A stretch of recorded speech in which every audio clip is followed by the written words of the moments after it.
Anita, how's your mental health? Questionable at all times. You know this. Yeah, how's the mental health of your children? Also a little bit tricky. Can I tell you my experience in trying to find therapists for myself and my kids, Mel? Yes, please. Okay, this is how it goes. You ask around your friends and your family for a referral for somebody who's nearby. You finally find somebody who sounds like they might work for your family. You give them a call and you find out that A, they're not accepting new patients, or B, they have a huge wait list. So you start over again and you ask people if they know anybody who would be a good therapist and a good fit. Finally, you find one, you go and you meet with them, and you figure out that you don't actually like them that much. But it's been so much work to find somebody who you can go to in your area that you're kind of stuck with them. Well, do you have any ideas for how to get around this? I do because guess what? I've actually had some therapists that I have found on my own, which involves what you're saying. Sometimes I remember one time I was like 3 hours in the bathtub on my phone looking Yeah. through websites. I was such a prune at the end. But I have also had the experience with working with BetterHelp. And it was like, I don't want to say too good to be true, but because it is true, but it's like amazing because I was matched with my therapist within 24 hours. And you didn't have to go through all of that other ridiculous process of trying to find somebody. And here's the cool thing too, is if that person didn't work out for you, you can just switch and say, and it's not like you're committing to another years long search for somebody who you're going to jive with. It's true. And I lucked out, or maybe just BetterHelp is really good at matching people together because I never had to change my therapist. I loved her. Perfect fit for me. And I know that some of our friends have used BetterHelp and they've had to change therapists, and boom, same day, you can change. Easy peasy. You can ghost your therapist. Get a new one.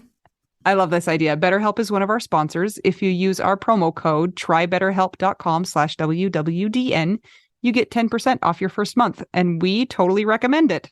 Yes, get some therapy. That's trybetterhelp.com/WWDN.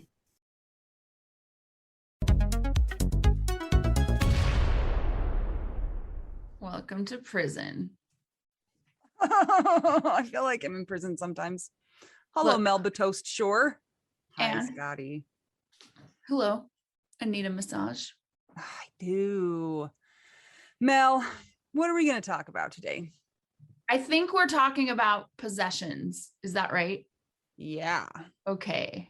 So possession is 9/10 of the law. Oh, I thought it was going to be like spiritual possessions, like you're getting possessed. Oh, like The Exorcist? Yeah. Is that not it? Maybe we should change. Okay. Or maybe that will be part two. But you want to talk about physical possessions of your dead person, right? Correct. Okay. What do you want to say about it? I was trying to form a sentence in my head. People after they die, the possessions that they leave behind take on a life of their own, and it becomes this really weird thing that the people left behind have to deal with. Yeah, it's true. And isn't it so funny too? Because as we go along life, people are always like, the things that matter in life aren't things. They're the things that are unseen and The memories. But then somebody dies and then you care about their things. Yeah. And you have to deal with their things. You have to decide, because guess what? Dead people don't wear shirts anymore. They don't wear socks anymore. They don't wear shoes.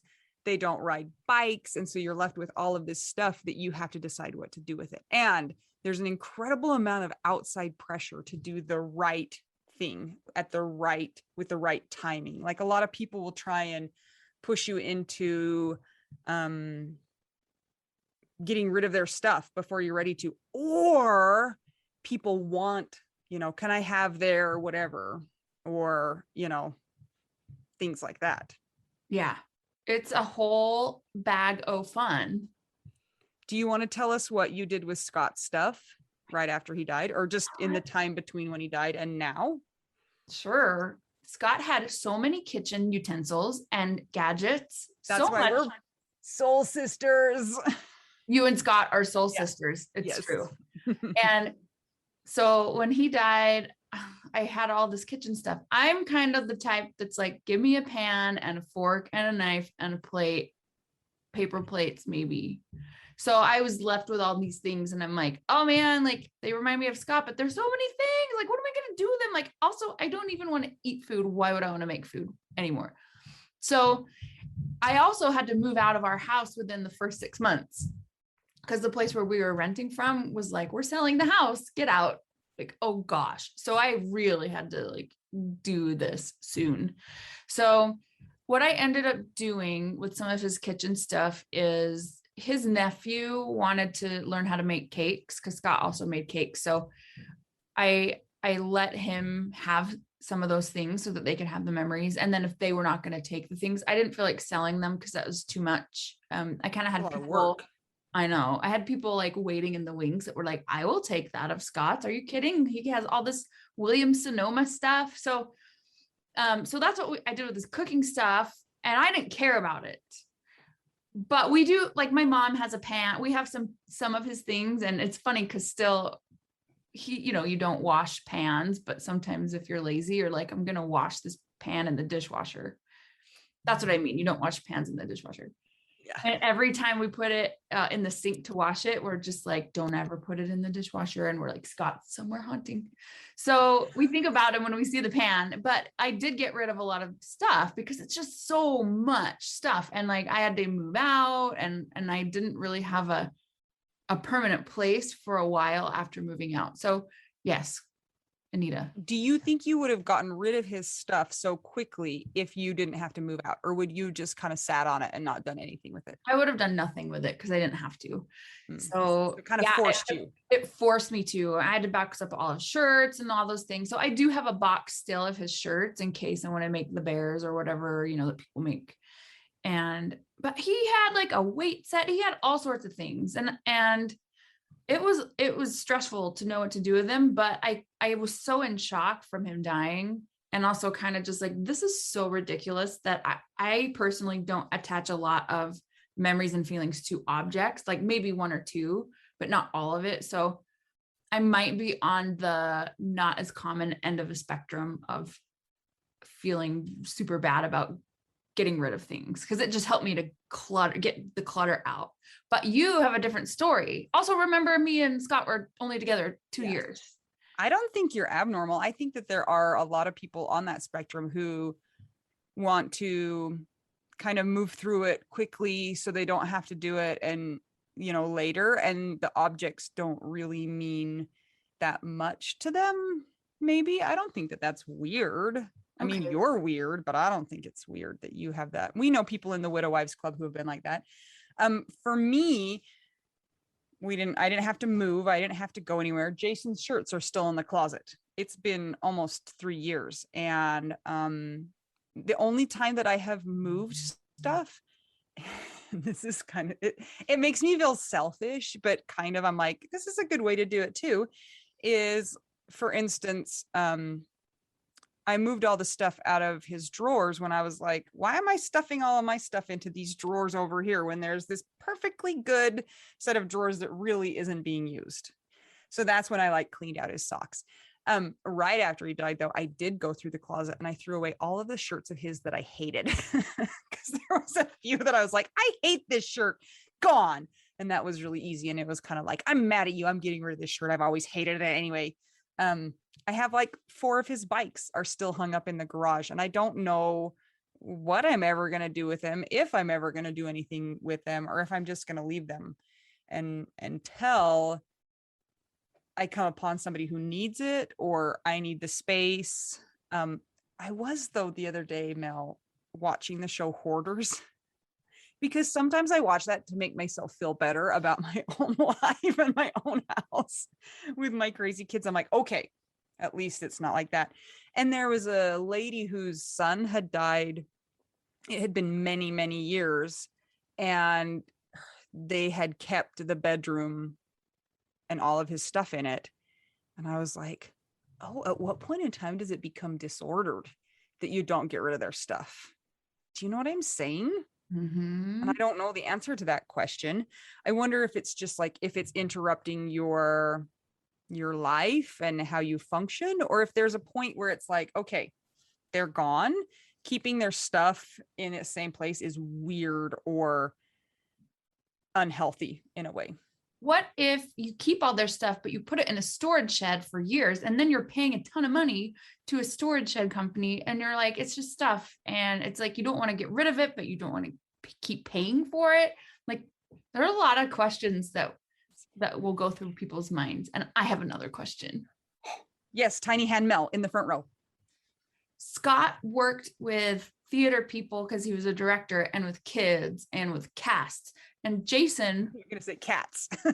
oh, he hated cats. And Jason taught school. And so I'm assuming he would get some letters of appreciation and things like that too. Scott had so many of those things. And anytime you direct a show, the cast gives the director a memento or something from the show or whatever that means a lot to them. So I had all these mementos from casts and these signed posters and big things. And that's the stuff where I was like, what in the world am I gonna do with it? And now I'm a touring musician. So like I've been on the road and I have things sort of like that, but I learned for myself to kind of get rid of them and just maybe keep pictures or something. If it wasn't some, you can accumulate a lot while you're on the road, but that was hard because I was like, well, what do I do with it? So sorting through those things, if there were something that would mean something to his like nieces or nephews or his family, I would ask them about it. And then I had to just get rid of stuff. Because what am I going to do with a Mary Poppins paperweight? What aren't you going to do with a Mary Poppins paperweight? Yeah. Think of all of the things. So Jason, yes, in his classroom, he had a whole bunch of things. And it was kind of like you're saying, like you were saying, little gifts of appreciation. Plus he just gathered like weird stuff. If we ever got weird things, he would take them to his classroom and stick them up on the shelves in the classroom. And when he died, I asked his sister to just go take everything and put it in, because unlike at home, like that stuff had to be dealt with. And they're just in a bucket, but not a bucket, a container. I haven't even looked through any of it. It's just still somewhere. I don't even know where it is. But I do kind of understand. It's like it was meaningful to them. And so you almost feel this weird, like it should be meaningful to me also, but it's kind of not. Yes. So then you feel guilty that you're not keeping it because it meant something to them. It's true. Yeah. I totally feel like that. That is weird. Yeah, I don't know what the right answer is. I do know that as a society, we have too much stuff, right? We're just inundated with stuff. And that's why there's shows like Hoarders. But I do not live in a hoarder house. No, she does not. I can attest to that because I have been there recently. Something that's really interesting for me, though, is some of the things that were Jason's have taken on more meaning than they had when he was alive. And for instance, he had, and this also happens for my daughter who's 15. She has things that were his that have taken on a bigger representation of his life than they really should, because they weren't that big of a deal to him when he was alive.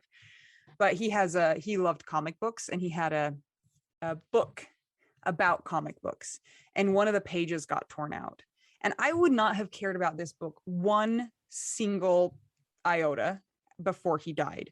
But after he died, it was like, we can never get those things back. There will never be another Christmas gift that he gets, or there will never, he will never own another book. So we have to take care of the things that were his because they cannot be replaced.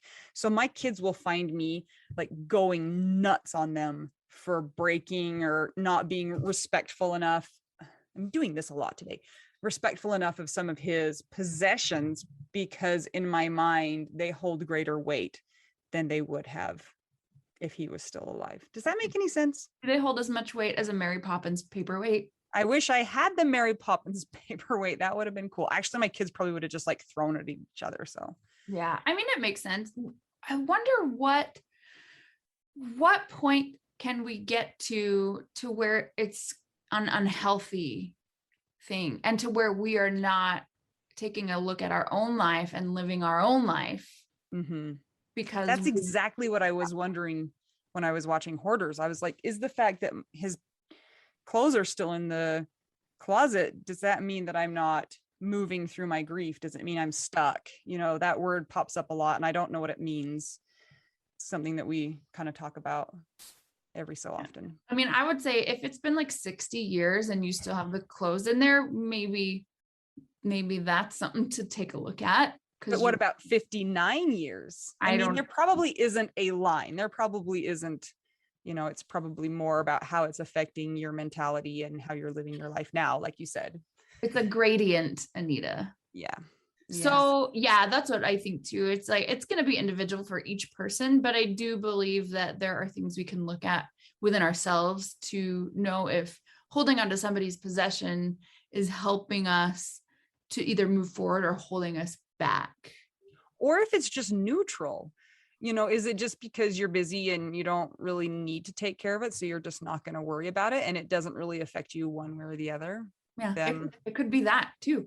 Or my favorite is people that have shrines. I think shrines are so cool. And a lot of people do that right after their person has passed away. So they have like a little table with things and mementos and Dia de los Muertos is coming up, and that's like a thing too, like where they make the ofrenda. So kind of the same. I think that's more temporary though.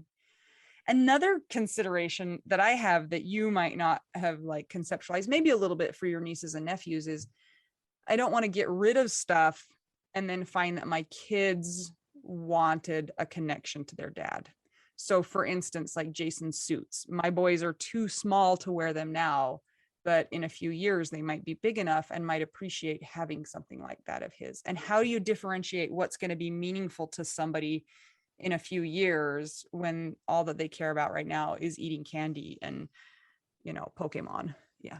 Mel.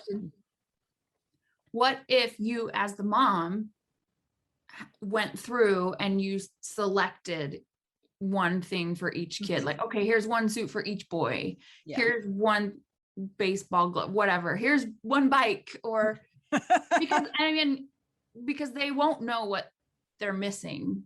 Yeah, that's true. You get rid of stuff. I just feel this weight upon me to try and predict and not let them down. They go, oh, I really wish that I would have that of my dad's, when, I'm probably overthinking it, because it's like you said, like, they're not going to know that there was that checked shirt with blue and yellow lines. They probably won't even know that ever existed. So I shouldn't overthink not having that for them. But as a parent, I do feel this great responsibility to keep them connected to their dad and to keep that memory alive. And I think that can help.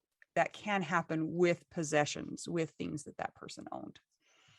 Have you seen the new movie that just came out, The Starling? No. With Melissa McCarthy. It's on Netflix. So it's about grief. It's about loss. It's about child loss. Now, anybody who has not seen it that wants to see it, just skip ahead like a couple of minutes, because there will be spoiler alerts in it. But there is a part in there where the mom, who's Melissa McCarthy, feels like somebody tells her, well, you need to start moving forward, so you need to get rid of the things. And so she gets rid of all of the things, like all the things. And so it was interesting to watch as a fellow griever. Of course I don't have child loss, but I've dealt with like portions of these things, with Scott dying. And part of the things in the movie that bothered me, I was like, why are you erasing completely the memory? Like, and of course the therapist like recommended it to her. And anyway, it kind of made me mad, but then also in the movie, it did show that she was like, oh, maybe that wasn't the right decision. And then the husband had a super bad reaction to it, because she's just like, well, I got to move forward, but like, this is keeping me stuck. And there's maybe not a good answer. So anybody who's not seen that movie, maybe you have skipped ahead already. Go watch it if you want, but anybody who has seen it probably knows what I'm talking about. So it was really interesting that we are now talking about possessions, and that was part of that movie. I've seen that in other shows too, where there's this idea that, the outside world pushes you to get rid of those things, because there is this idea that it's holding you back. But I don't think it's appropriate to push people into making a decision like that. I think that's something that the griever themselves has to come to terms with, when is the right time to do that. Because I think that that can create a lot of really intense feelings.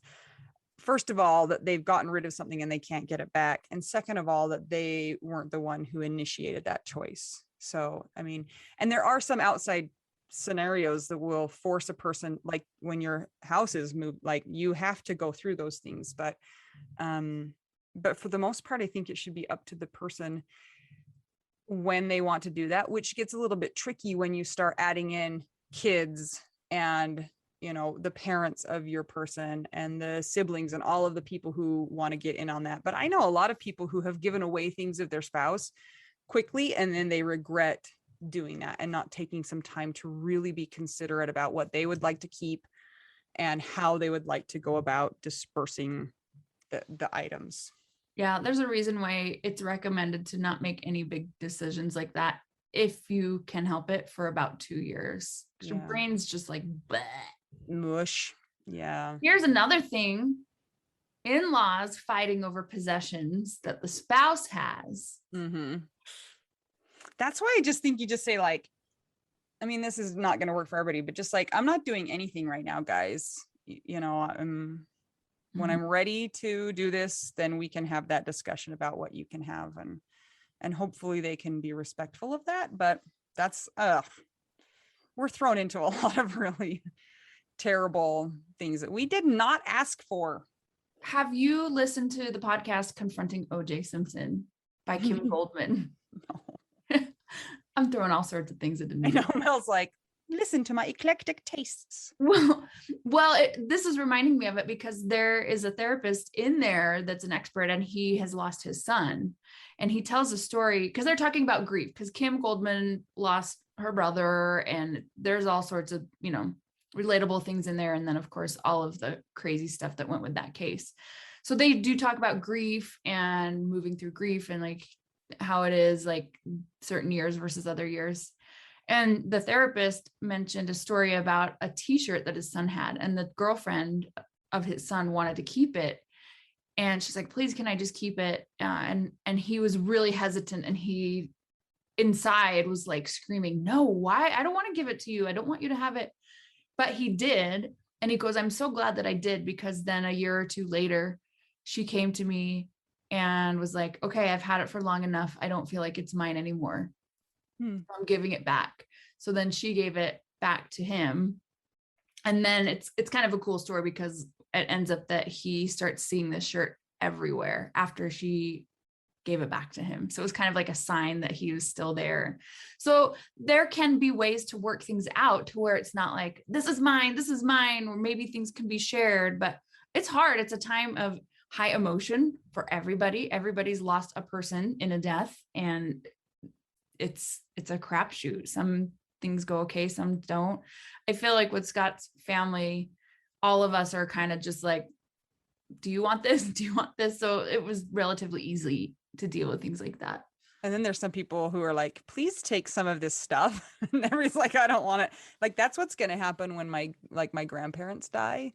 They think they have all of these great heirlooms, and everybody's like, nah, I don't want any of that. So yeah, could go the other way.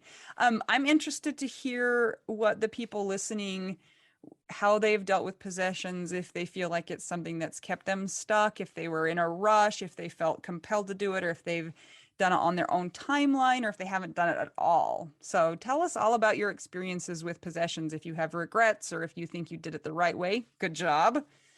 All of the things. If you have a matching Mary Poppins paperweight, please comment below and let me know.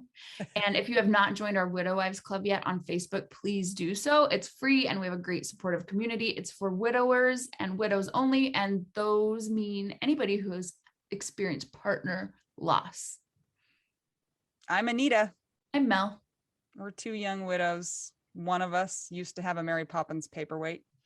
We're trying to figure out widow. We do now.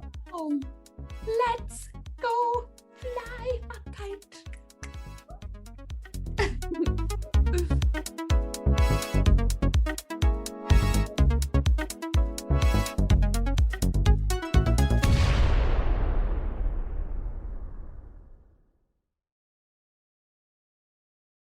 This is my favorite thing to discuss with you. Tell me, what is it? One of my favorite things. I do enjoy tacos and cheese and dogs. This is about how you cannot pay hundreds and hundreds of dollars for a phone plan, especially when you're a widow, your person is dead, you might have kids, you might need another option, and you just want your phone to work, you want unlimited texting and service, and you want it to be like $25 a month. It blows my mind that they have plans that start at $15 a month. That is so cheap. And the cool thing is it uses other 5G networks, and so you don't have to pay extra for that, and you still get great service. Yep, Anita and I have traveled all over, and I have used my phone. So I highly recommend it. And my mom's even on it. When my dad died, we put his phone down to the cheapest plan, which is $15 a month. And I think my mom's on the $20 a month plan, and it's so worth it. It's so much cheaper than what we were all paying before. So I highly recommend it if you're on a budget or not. Who cares? Ryan Reynolds is in charge of the company, and they send you free stickers with Ryan Reynolds temporary tattoos. It's kind of the best. So if somebody wants to sign up, what can they do, Anita? Go to trymintmobile.com/WWDN. Seriously, you guys, such a great idea. Save yourself some money. And if you're worried about losing data or having any changes with your phone, not going to happen. They walk you through it. Everything's fine. It's the easiest process of all time. Again, that's trymintmobile.com/WWDN.